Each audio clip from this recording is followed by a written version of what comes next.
Thank you, ladies and gentlemen, for your attendance. I'd like to thank the Institute in particular for its support.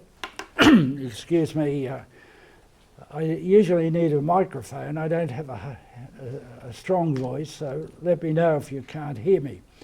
But I'm very grateful to the Institute for allowing us to be here and for its other support.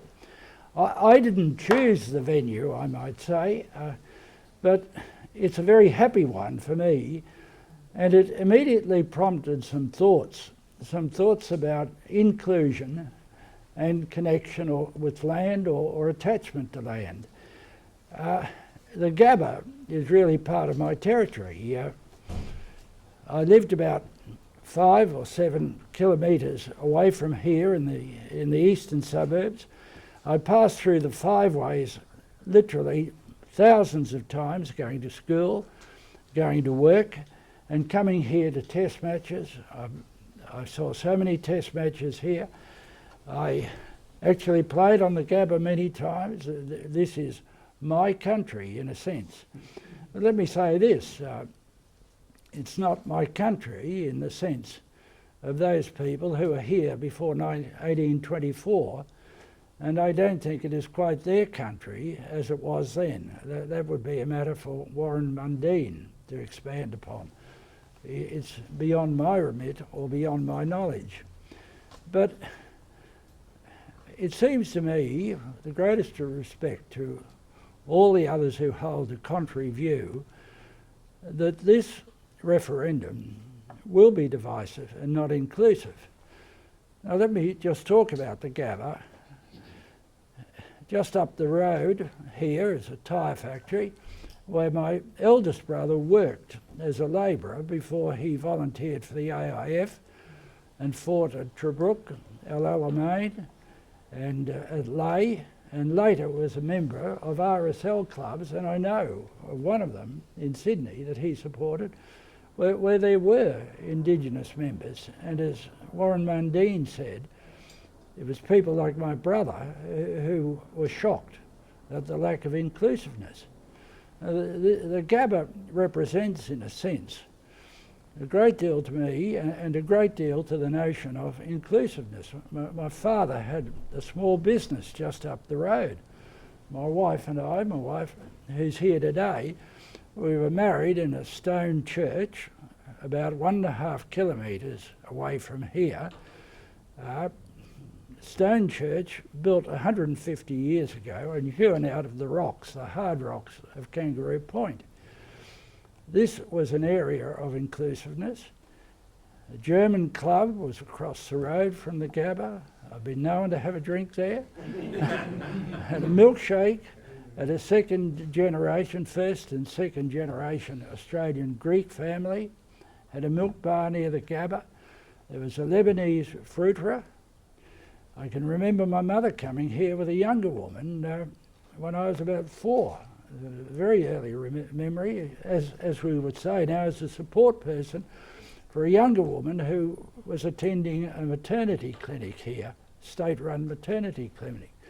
This area of Brisbane represents a real sense of inclusiveness, and I think this referendum is going to divide us again, and divide us in a way which we had really eschewed in 1967. Now, it's remarkable that in 1967, the whole, a referendum, I might say, in which I enthusiastically and unhesitatingly voted yes. But there's a nasty feel about this. And I'll come to that a little bit later, but in addition to the nastiness, there's a kind of a presumptuousness, a condescension, a paternalism. You and I, all of us are being told by the yes side that we need to vote, that we must vote yes. And what surprises me is the way that boards of companies, law societies, law societies and bar associations are telling their members how they should vote. They haven't taken a poll, companies haven't taken a poll of their shareholders. Law societies and bars have not taken a poll of their members. And I know some people who run charities, and they are very disturbed that some members of their boards and some of their chief executives are saying publicly how people should vote. As some of those people who are more perceptive, I think, say, why haven't we consulted our donors? Our donors don't want our money spent on a campaign for a yes vote. Our donors want the money and would prefer the money to be spent directly. So that seems to me to be an entirely different feature from the 1967 referendum. What is also, I think, very, very different is the tone, the nastiness, the denunciatory nature. If you don't vote yes, you're a racist. Now, I don't remember anything like that in 1967. It seems extraordinary to me that we should be presuming, that anybody should be presuming to tell anybody else how to vote. And let me emphasise, I am not doing that. My opinion on that is my opinion.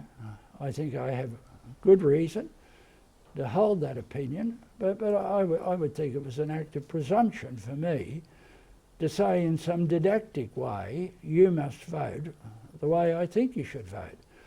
So until now, I've written on this, I've spoken on it, but up until now, I've largely confined myself to what I see as the legal implications of the voice. And one of the problems about that, and it's a threshold problem, is this: we don't really know. We don't really know, and that is a matter, I think, of great concern. Let me take up some of the matters that Amanda spoke about. She spoke about the concept of standing. Well, the concept of standing keeps on expanding, and that will continue. I mean, the whole idea of administrative law itself, it's a rather slippery concept in some way, because one person's relevant consideration is not another person's relevant consideration. There may be some matters that jump out at you and you might say, well, that is clearly, nobody could argue with that. But there aren't such a lot of matters of that kind. As Amanda says, the march of administrative law, it hasn't been a march, it's been a gallop in the last 30 or 40 years. And there's another difficulty about administrative law. It does have a capacity to blur the divisions of the powers, the separation of the powers. Now, I don't have to define the voice as a parliament or as some sort of form of executive, or I don't know what it is. It's a voice, it's a metaphor. And you can make out of it practically anything you want. Now, I agree with everything that Amanda said about standing. In fact, I would probably go a little bit further. I've seen it. I've been, I suppose, party to it, sitting as a judge in a sense.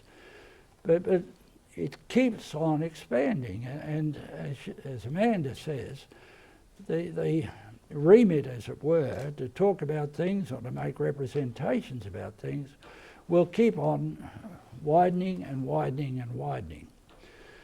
But let me talk about now, because I don't want to repeat what Amanda said, but let me talk about something that might happen And I'd be very interested in Warren Mundine's views about this. But something that might happen in the operation of the voice itself. Now, the subsection 3 of the section 129 speaks of the Parliament having power to legislate for the, I think it is the powers, functions, procedures and composition of the voice. I may not have them in the right order, but they're the four things.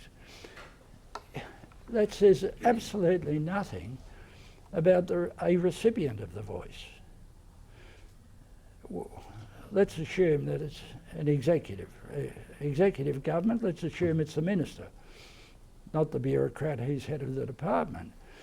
But what can a parliament legislate in any way that might restrict or moderate or modify in some way that voice to that executive? Now, if the High Court can hold, as it did, that a person of Indigenous ancestry, well, no, let me put it this other way. In the Love case, which has been mentioned, the issue was whether the minister could cause to be deported a person of Indigenous ancestry who had been born in New Guinea and had come to Australia, but who had committed a number of crimes. There was no suggestion that if that person were of any other nationality, that person could have been deported from Australia.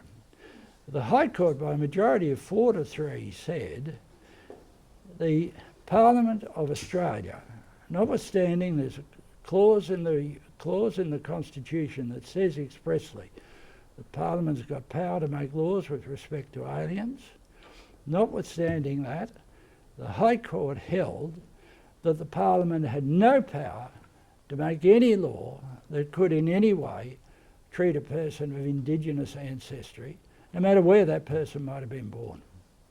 Now, if the High Court can say that the Parliament had no power to do that, does not that raise the question that possibly the Parliament has no power in any way to restrict the operation or the ambit, the remit of the voice. The voice is a constitutional term.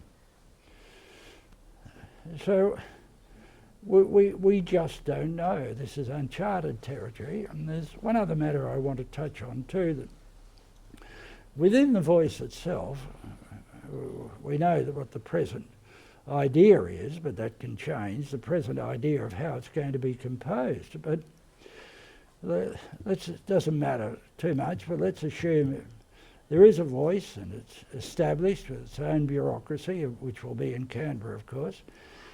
But there are two groups of Indigenous people, and by majority within the voice decides that the interests of one group of Indigenous people, both of whom have made representations to the voice, no proper consideration is given to the view of one group of people, one group of Indigenous people. You can't, there's no suggestion that Section 75(5) of the Constitution won't have application, or won't possibly at least have application. Anybody who constitutes the voice, who's a member of the voice, will be an officer of the Commonwealth. There's no doubt about that. The Commonwealth will be funding it, the Commonwealth will be establishing it. An officer of the Commonwealth must give procedural fairness, and that is to say a proper hearing or proper consideration to anybody who has a legitimate grievance, who has the sort of standing that Amanda's talking about. So it could well be that there'll be a lot of litigation generated within different Aboriginal groups, one against the other, but in particular, one lot saying that they have been not properly heard by this body that is supposed to represent them in making the representations. And I've written elsewhere about the proposition that it just seems to me to be paradox, or that a body that's going to make representations will not be, well, I think we can say will not be, itself representative. Now I think Warren Mundine's view may well be, well, and I don't want to speak for you, Warren, but you may well think that, and nor should they be, in the sense that the interests will be different. But one can see, from any point of view, that there's going to be a great deal of friction about all of this. Well, I don't want to take up more of your time. I've written on it, written at length. Perhaps I'll just make a couple of other observations. I have to say that I was very disappointed the consideration was not given by the Select Committee, and indeed by even the minority in the Select Committee, to the submissions to it that were made by the late David Jackson, who I might say, whom we mourn here today, but who I might say would have been in multiples of cases in the High Court, by comparison with, say, the current Solicitor General. And also, and I make this observation, there was no attention paid at all to what I thought, with the greatest of respect, was the most learned submission of all, and that was by Professor Aroni, who's here today. Well, ladies and gentlemen, I don't want to take any more of your time. I don't think I need to say this to you, but I would be saying this to the to the Yes Case people. You ought to remember what W.E. Gladstone said, and I'm paraphrasing a little bit, but don't mistake the strength of your opinions for the strength of your arguments. Thank you.